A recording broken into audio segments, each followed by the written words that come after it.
That's the tight end, Zach Davidson. After that wild sideline brawl, the NFL came down hard. Shilo Sanders is out for good. And let's be real, this wasn't his first meltdown under the lights, just the ugliest one yet. But the real shocker hit seconds later, when Sanders pulled the wildest stunt of his career. Let me break down the 2025 disaster that ended everything. That preseason was supposed to be his redemption arc. Shilo, 25 years old, son of Hall of Fame legend Deion Sanders, finally had his shot. Even though he went undrafted, the Tampa Bay Buccaneers threw him a lifeline. 3 years, $2.5 million, with over $800,000 guaranteed in the first season. Can't hurt. He got on a helmet. So let's just say for the sake of it, you hit him. Okay, you hit him in the head. Oh, what happened? You break your hand. It was his chance to carve his own lane in the same league that made his father an icon. But on August 23, 2025, inside Raymond James Stadium, during what should have been a simple preseason finale against the Buffalo Bills, his whole future blew up in flames. The Bucs were trailing in the second quarter of what ended as a 23-19 loss when Bills tight end Zach Davidson, 6 feet 7 inches, 251 pounds of straight muscle, set his sights on Sanders. What should have been a basic block turned into straight-up humiliation. Davidson kept bulldozing Sanders long after the whistle, shoving him back nearly 15 yards like he was nothing but a prop. The footage went viral instantly. Davidson yanking Shilo by the helmet, swinging his arm past his head, forcing him down low like he was folding him in half. Fans swore they saw Davidson smirking while ragdolling him. And that was it, the final breaking point for a safety already labeled reckless since his college days. Then came the fatal move. After one last shove, Sanders lost it. He popped up from his crouch and snapped. Some reports say it was a closed fist. Others call it an open hand slap. But either way, he smacked Davidson's helmet on live TV. Sanders didn't just draw a flag. He got booted out of the game instantly. And that ejection hurt way worse than any swing he threw. What'd you say to Shilo Sanders after that ejection? I know you can't throw punches in this league. I mean, that's inexcusable. They're going to get you every time. Got to grow from that. And then what did you say to the officials after that? It looked like you were possibly trying to argue with We're them. talking about another. Buccaneers linebacker John Bullock tried dragging him off the field to calm him down, but it was already way too late. The damage was stamped on the scoreboard and on Sanders' shot at ever sticking in the NFL. Meanwhile, Davidson walked off untouched. No flag, no punishment, even though the replay showed his fingers hooked inside Shilo's face mask seconds before the hit. Instead of consequences, the Bills tight end mocked Sanders with a too small gesture, clowning him while the whole stadium exploded with laughter. To make it worse, the penalty gave Buffalo 1st and 10 at Tampa's 11-yard line, and on the very next snap, Tyrell Shavers hauled in a ridiculous one-handed touchdown grab. One meltdown from Sanders cost the Bucs 7 points, his pride, and his last real chance at stability in the league. Head coach Todd Bowles didn't bite his tongue for a second. A defensive guru with zero patience for nonsense, Bowles torched the ejection in his post-game comments, flat out calling it inexcusable. And that sealed it because Sanders wasn't just fighting for respect. He was battling for the very last safety spot behind Antoine Winfield Jr. and the rest of the starters. The fallout was brutal and lightning fast. Less than 24 hours later, August 24, 2025, the Buccaneers cut Sanders loose during their roster trims. On paper, they labeled it standard preseason evaluations, but everyone knew what it really meant. Fathering is part of parenting, is part of having a relationship. He is mentally where he needs to be, physically where he needs to be. We're praying that he gets another opportunity to go with a team. The timing screamed louder than any press release. Shilo's NFL dream was buried before it even started. And here's the jaw-dropper. Shilo wasn't rolling with some no-name agents. He had Drew Rosenhaus and Robert Bailey, two of the biggest sharks in the business. Rosenhaus is infamous for bulldozing NFL front offices with fat contracts and his cold next question catchphrase. If anyone could save a sinking career, it was him. But not even that firepower could stop Sanders from being tossed aside like yesterday's trash. They scrambled anyway, sending out statements begging teams to scoop him up on waivers or hide him on a practice squad. They hyped his bloodline, bragged on his athleticism, and pitched his upside like it was gold. But the more they pushed, the clearer it got. Shilo wasn't just slipping, he was sinking fast, and no team wanted to touch him. The football world lit up like wildfire. Most critics weren't showing sympathy at all. Former players and analysts dragged him across sports talk shows, pointing to his ugly preseason numbers: 4 solo tackles and 1 lonely quarterback hit in 3 games. To them, this wasn't about one punch, it was about a safety who already looked average, and that swing just gave Tampa the perfect excuse to cut him loose. But if he doesn't, the plans have already been put forward to what he's going to do next. So Shilo is a man of many talents. I don't know if you guys know, he's a man of many talents, and he's going to be straight. All the Sanders are going to be straight, with or without football. You better believe that. You better believe that. But not everyone bought that simple narrative. Some argued the fallout exposed deeper cracks in the Sanders dynasty. The family's whole approach to discipline and accountability has been questioned for years, and Shilo's collapse brought those debates roaring back. Critics blasted it as entitlement born from fame, while defenders claimed he was only under this intense spotlight because of his last name. If it were any other rookie, they said, the league would have brushed it off. And when people started peeling back the layers, it got even uglier. This wasn't just one bad night, it was a pattern. A pattern of clashes, drama, and chaos that had trailed Shilo for years. That August punch wasn't some random snap. It was just the newest chapter in a saga of trouble that started long before the NFL ever came calling. To really get how a kid with every possible advantage could torch his career this badly, you gotta rewind the tape. The darkest and most haunting incident came a full decade earlier. September 17, 2015. Shilo was just 15 years old when everything spiraled. The scene? Focus Academies, better known as AAA Academy in Dallas, Texas, a private school where his father Dion was both CEO and head football coach. What should have been a tiny issue about breaking the school's no-phone rule turned into a nightmare that still shadows Shilo to this day. That afternoon, Shilo was stuck in school suspension for disrupting class.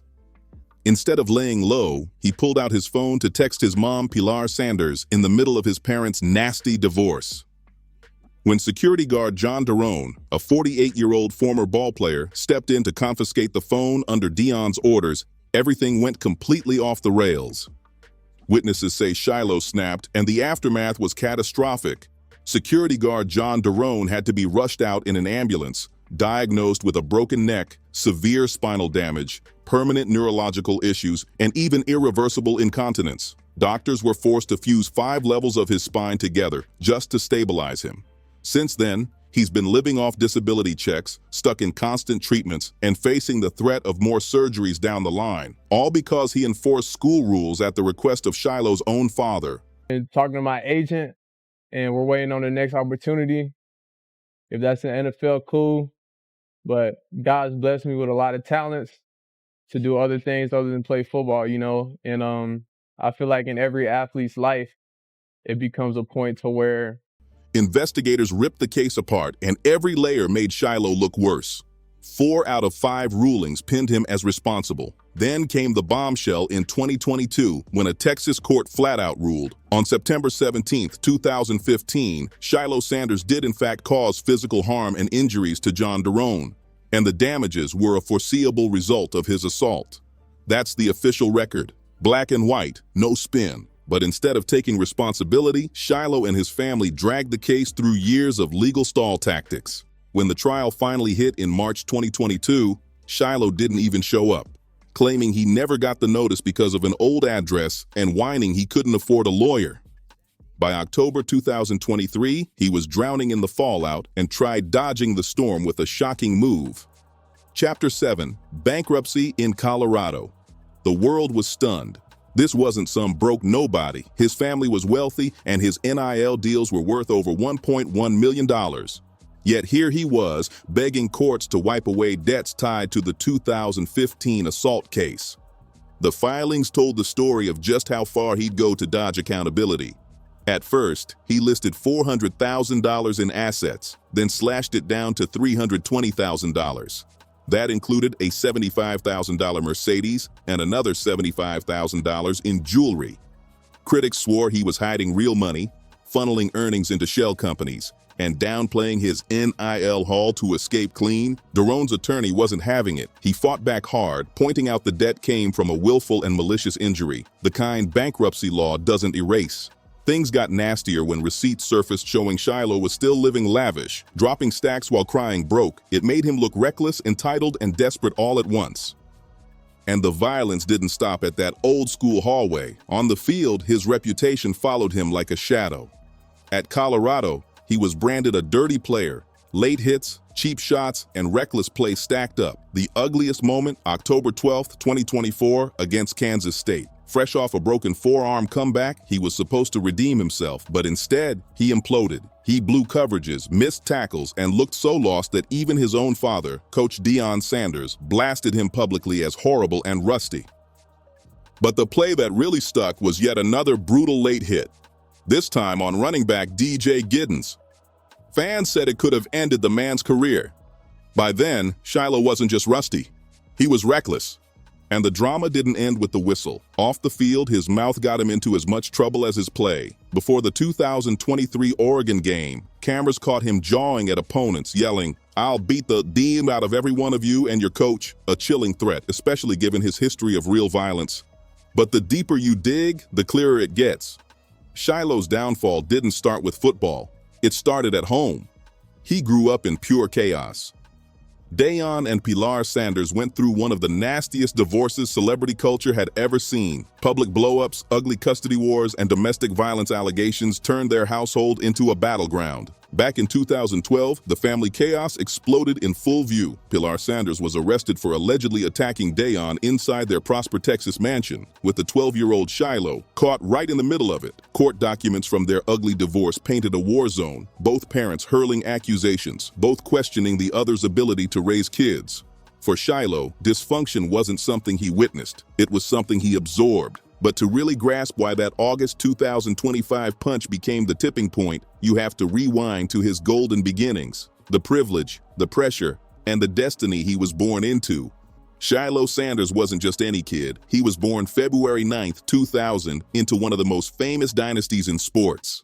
From day one, he had money, genetics, and connections that opened doors most players could only dream of. His father, Shedeur Primetime Sanders, wasn't just a football star. He was a cultural phenomenon. 2 Super Bowl rings, 8 Pro Bowls, and the rarest flex of all, playing in both a Super Bowl and a World Series. His mother, Shedeur Sanders, brought celebrity clout of her own as a model and actress.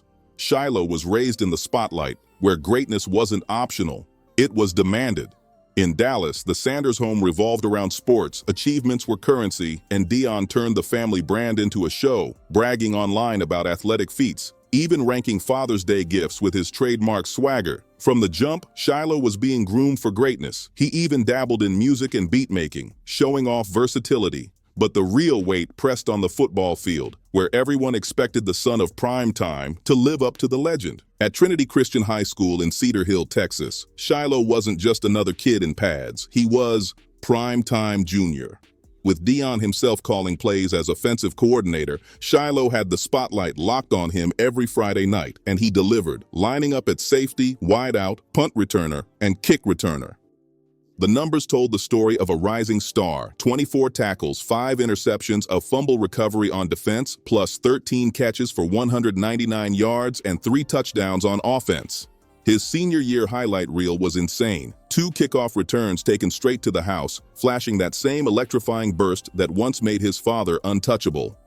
As a 3-star recruit, Shilo had his pick of powerhouse schools. Florida State, Georgia, and a dozen others wanted him. But in a shocking twist, he snubbed them all and committed to South Carolina, trying to carve his own path outside the massive shadow of prime time. In 2019, under head coach Will Muschamp, Shilo finally flashed the kind of talent scouts had been waiting to see. 4 games as a freshman, a couple tackles, and a fumble recovery.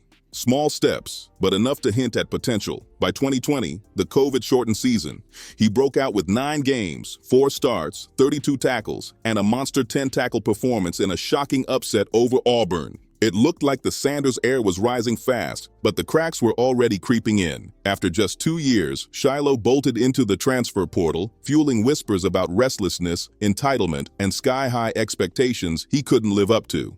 Sure, transfers are common in today's college game, but his constant movement painted a bigger picture. Maybe Shilo couldn't thrive unless family was nearby. And right on cue, his next stop was Jackson State, back under his father's umbrella. To critics, it screamed nepotism. Could Shilo really stand on his own? Or was Shedeur always going to hold the door open? At Jackson State, the roller coaster continued. In 2022, an ACL injury cut his season to just 7 games. He managed 20 tackles and an interception, but the injury wrecked his confidence and slowed his burst. He never truly bounced back. Still, 2023 teased hope again. Shilo piled up 60 tackles, 2 tackles for loss, 1 interception, 6 pass breakups, a fumble recovery, and 4 forced fumbles. It was his statistical peak, enough for scouts to mutter maybe about his NFL future. But then came 2024, the season that exposed everything. He started all 8 games, but the shine faded. 55 tackles, 2 tackles for loss, 1 sack, 1 pass deflection, 1 fumble recovery for a touchdown, and just 1 forced fumble. Respectable? Sure. Dominant? Not even close. And that's the real tragedy of Shilo Sanders. He wasn't an underdog grinding his way through. He was a legacy kid with every privilege, every connection, and every chance handed to him. Yet time after time, he managed to be his own worst enemy, torching opportunities most players would kill to have.